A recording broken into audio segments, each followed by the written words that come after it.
Hello everyone, welcome to Wheel Joint. Today, I'll be showing you the locations of the fuse boxes in your Kia Sportage, so you'll know where to find them in case you need to check or replace a fuse. Let's get started. The first fuse box we'll be looking at is located under the hood of your Kia Sportage.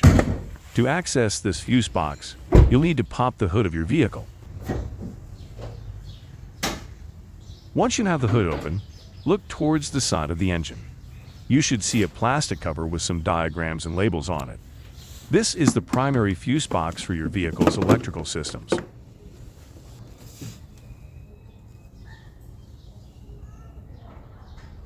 Now, let's move inside the cabin of your Sportage.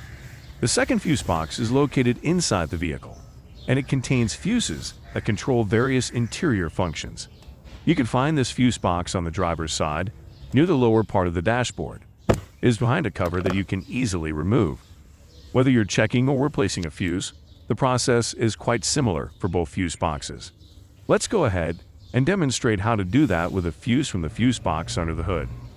Start by identifying the fuse you want to check or replace by referring to the diagram on the fuse box cover or in your owner's manual.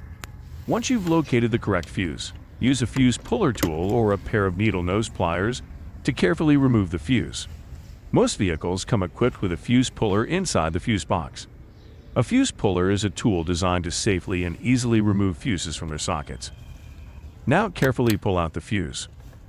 Inspect the fuse visually to see if the metal wire inside is intact. If the fuse is blown, you'll notice a break in the wire. In that case, replace it with a new fuse of the same amperage rating.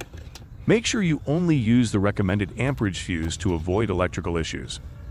And there you have it, the locations of the fuse boxes in your Kia Sportage, and a quick guide on how to access and check or replace fuses. Remember, it's essential to consult your owner's manual for the specific fuse layout and amperage ratings for your particular model year. If you found this video helpful, don't forget to give it a thumbs up, subscribe to Wheel Joint for more informative content, and leave any questions or suggestions in the comments section below. Thanks for watching, and drive safely.